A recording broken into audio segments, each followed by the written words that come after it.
Alright? So the distance between this black key and this next white is a semitone.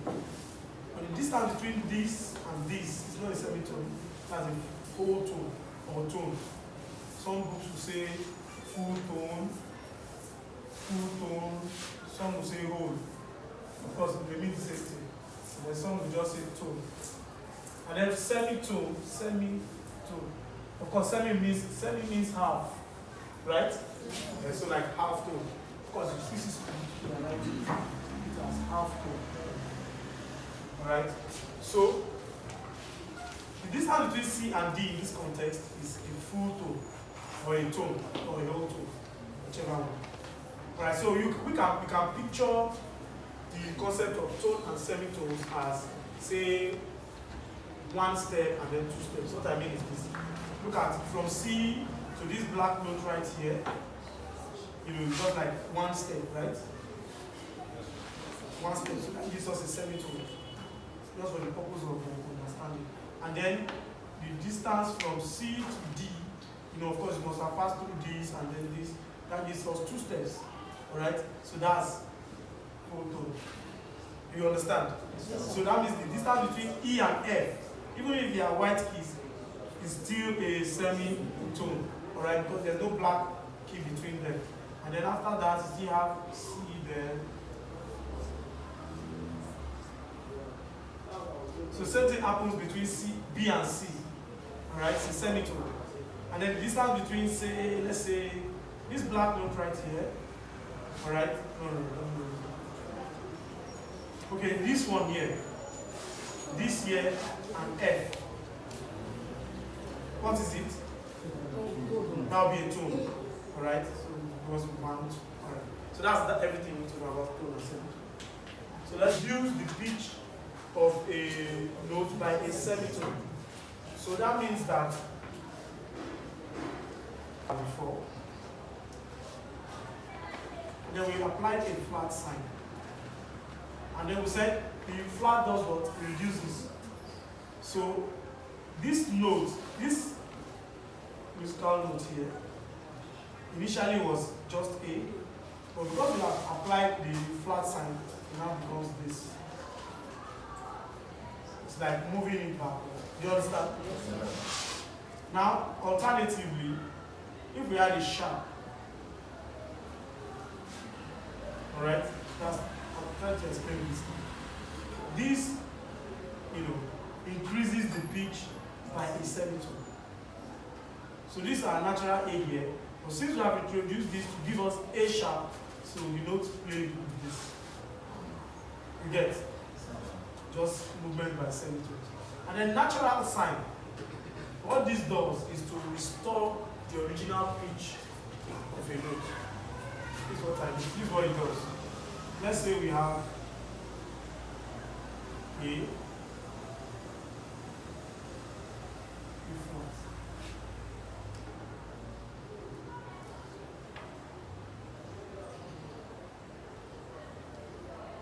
Okay.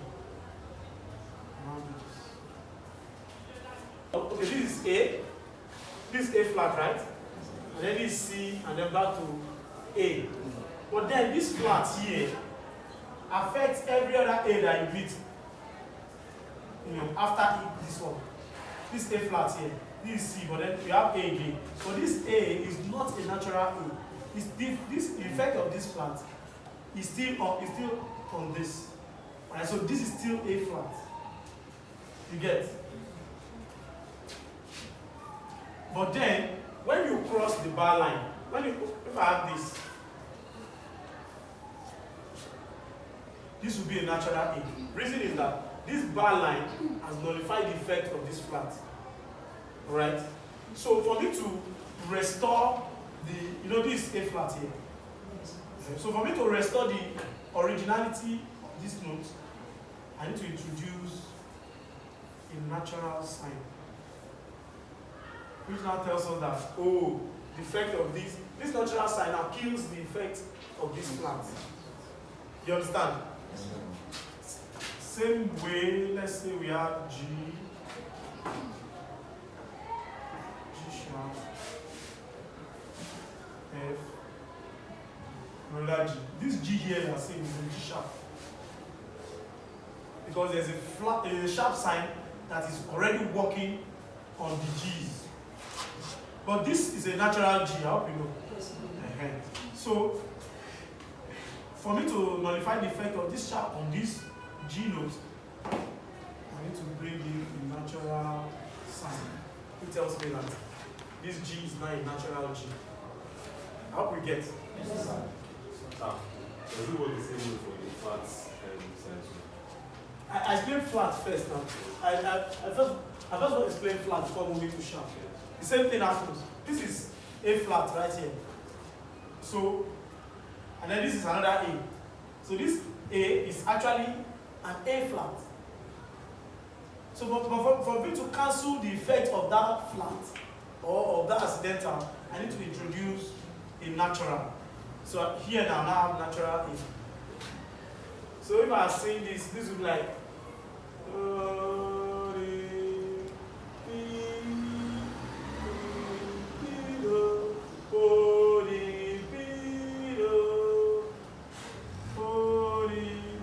but if without this, it would have sounded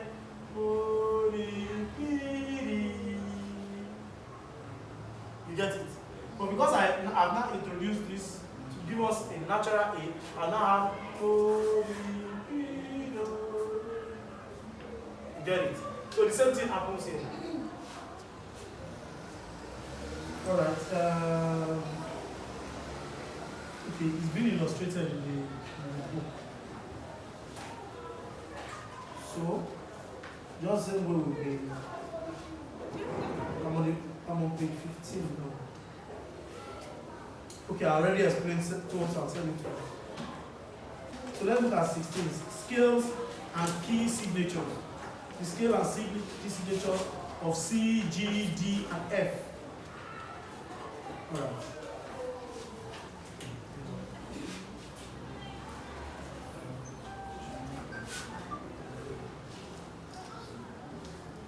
And I'd like to introduce us to the formula. Although you don't need to memorize it over time, just get used to it. And that's the tone, semi. Now, what tone does, like the length, in where we're dealing with semitones just now. The tones, they say 2 steps or a whole step, right? And the semitone is just a half step or 1 step. Alright. So if we say, should I use a dummy keyboard or I should just write out? Let me write it out. So that it's visible. Tone, so let's say C sharp, D. Okay. Well, this could either be, it could be C sharp or D flat. I hope you understand. Depending on where you are naming it from. If you are naming that black note with respect to C, because the black note is in front of C, is a C sharp. And then because it's behind D is a D flat. Do you understand? Yes. You get? Yes. So I can, for now, let's just choose anyone. So D, let's say E flat, E, F sharp. Easy we don't. G sharp, A, B flat, D, and then C. 1, 2, 3, 4, 5, 6. Alright. Now, we want to. This is the chromatic scale. It's very important. Very important. If you need to memorize, we don't need to memorize. As you work it out, you just get used to it. Alright, so C, we want to try and construct the C major scale using that formula. And same formula we use in constructing every other scale. Alright? So, but once you get this, I'm sure you become a master of major scale construction. Alright, so we want to construct a scale of C. We have our C right here. Or let me put it for emphasis. Let me write C. This is C, that's a reference. We want to construct a scale of C. So first of all, indicate as C. Alright. So the first formula takes a tone. Right? The tone is 2 steps. So let's say from C, we count 1, have D. Alright? And then next one takes a tone too. From D, 1, 2, what do we have? E. And then next is semitone. Just one step. So from E we have 1, that's F. Are we together? Yes, sir. So this is F. And then next is a tone. Tone from F will give us G. The tone from G, 1, 2, gives us A. The tone from A, oh sorry. The tone from A gives us B. And then now a semitone.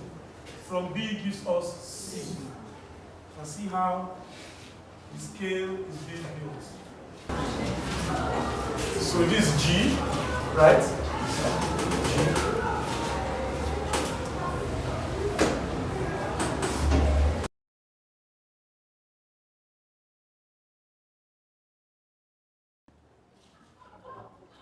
Alright, G. This is our reference, G. Pen down G. And then the first is semitone. Sorry, tone. In tone. So by tone from G, what are we going to have? A. Another tone from A, B. Now a semitone from B, C. Tone from C, D. Tone from D, E. Tone from E, F sharp. And then a semitone from F sharp, G. This is G major scale. Any question? Right. So we all understand. Now, what this tells us, what this informs us, this is the first time we are having an accidental appearing in our scale. This note right here, F sharp, is the signature of this scale. Talking about this signature. To find out that this C scale that was constructed, C major scale that was constructed, had no accidental, no sharp, no whatever. Alright, so that's why there was no need to write any accidental here as a key signature. Now, a key signature, sorry. The key signature is, or are accidentals that are placed at the beginning of the music, and then it indicates the key or tonal center in which the music is being played. Alright? So look at this. So for every G major scale, we always have F sharp. Like all the Fs are sharpened, right? So this informs us as the key signature, 1 sharp there on F. So what this is telling us is, now constructing the scale this way, that I'm constructing the scale without key signature. That's why I have F sharp placed here. But now I'm introducing a key signature, which is just 1 sharp. You can see the entirety of the scale having just 1 sharp at F. Right? Sharp is at F. So I'm bringing sharp now, placing it on F as my key signature. And then I want to construct the scale. So I'll just do this.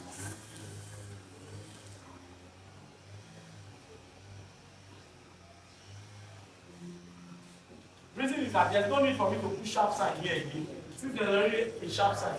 And I was explaining during accidentals that when you have an accidental placed in a space for like, it affects everything. It's only the bar line that modifies the effect. That's for accidental within the music. But now it's a key signature, so it doesn't matter. Throughout the music, once you have this, all the Fs, whether the F is here, or you know this also F, or the F is here, this signature affects them. Do you understand? Yes, I'm trying to teach 2 things in one. I'm trying to teach this signature, especially for G, and then scales construction. You understand better. For 1 sharp, and then we construct for 1 flat. The scale of F, let's start the construct scale of F and let's see what will come up as my key signature. Alright? So now to construct this same scale without, with the key signature now. So what I just need to do, like we did the other time, bar, bar, bar, bar, bar, bar. And then, correct.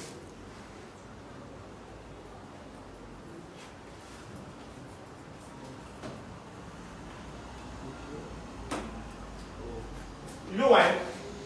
This flat here is affecting all the B's in the music. Alright? So that's its key signature. You understand?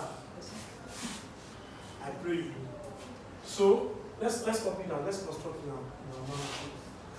And then I told you aim for clarity, aim for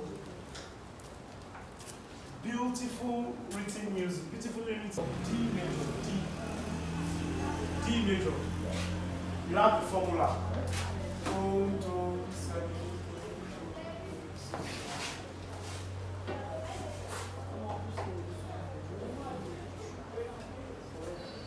And then before now, the first key we got was 1 sharp at F. Now this has added C to it. Right? So, and that F was here, right? And now we have C. The positions of G's and dentals very important. Where you place them is very important. So, having placed my key signatures, I can then go ahead with D, B.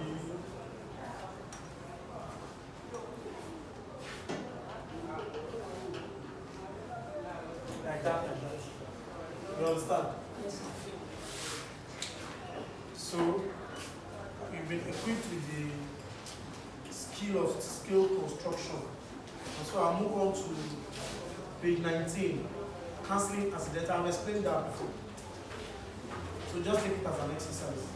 I've explained that. Look at page 19, the example there. Look at this. And then maybe something like this. You know, this sharp, like I explained before, this F sharp here. This, the effect of the sharp is evident on this. This is also F sharp. Right? So I want me to cancel this one, like the effect of the sharp on the natural. So now page 16 or 19. Please let's work it out. So move to page 20. Any question, please? Any question? Okay. Degrees of the scale and intervals. Yes, I read, while I was explaining the scale, I already talked about the degrees. Of course, this is, say, your tonic is like 1, 2, 3rd degree, 4th degree, 5th, 6th, 7th, and 8th degree. That's it. That's degrees of the scale. So if I ask you what's the 4th degree of D major, the 4th degree of D major, that will be what? That will be G. And the 2nd degree is what in D major? That's E. So that's everything about degrees. And then intervals, quickly. Intervals is like degree, but then with respect to intervals, we're talking about position and not just numbers. This is what I mean. Let's say we have C, alright, and then G. Between C and G, how many notes do we meet? This is C, D, E, F, right? So the interval between these two is a fifth. 1, 2, 3, 4, 5. The interval between this and let's say this will be what? 1, 2, 3, 4, 5, 6, 7. That will be a 7th. It's as simple as that. Do you get? All you need to do is just count and then you are there. Any question? You understand? Do you understand? Tonic triad. tonic. What tonic means? Tonic is the first degree of the scale. Alright? So in the tonic, what's the tonic of this scale now? That's G. Or dual. Alright, so D, that's the tonic. Now I want to look at tonic triads, or how are triads constructed. I think I'll use this to teach. I'll use this to teach about 3 things.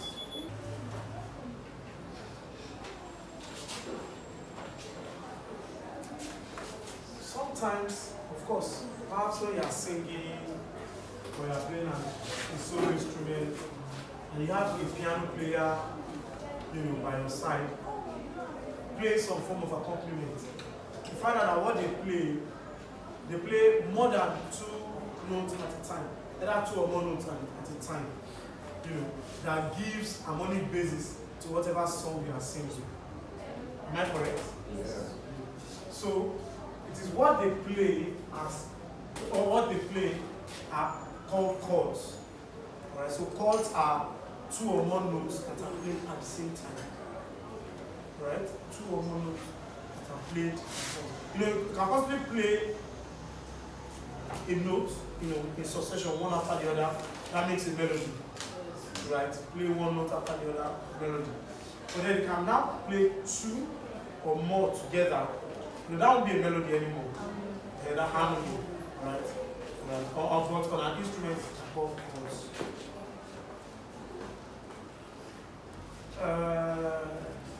And then the triad from the word 3. Triad from the word 3 is the most basic form of chord. Alright, it's the most basic. You have chords of 4, 5 notes, 6 notes, depending on the player, and the expertise of the player. But the most basic form of chord is the triad. And then it has 3 notes. And then those notes are formulated by 1, 3, and 5. 1 being the root. So let's say we are in the key of C. If you are in the key of C, this C is our 1. We already done a degree, right? So the third will now be what? E, and then the 5th is G. So this is a C triad, C major triad. And different types of triad. I don't want basically the root, the third, and the 5th. So if I have a scale of, say, let me see, F, G, A, C, D, E, F. That's my scale. And I have to form a triad of F, tonic triad, in the scale of F. That would be what? F, A, C. You get? How did I get it? I chose 1, 3, and 5. Simple. Very simple.